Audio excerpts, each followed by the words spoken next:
These figures come to us from the Bank of America's wealth management arm, US Trust, as reported by London's Telegraph.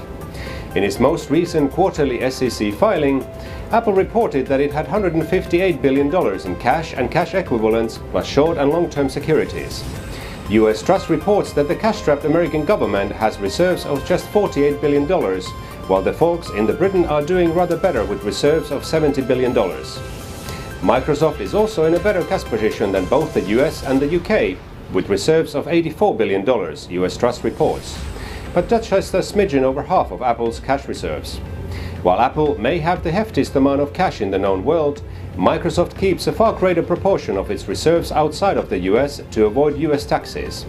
According to a report by Bloomberg last month, Microsoft has $76 billion offshore, while Apple's offshore profit holdings stand at $54 billion. That is 91% for Redmond and 34% for Cupertino. US companies hold $196 trillion offshore, an increase of $206 billion over the previous year. General Electric, by the way, is the top of offshore tax trickster, with a full $110 billion being held outside of the US. Bottom line, US companies are flush with cash, and great amount of those reserves are sitting offshore to avoid tax system the current US Congress appears too paralyzed to overhaul completely. Relations between lawmakers on either side of the House are currently too fractious to orchestrate any sort of repatriation strategy.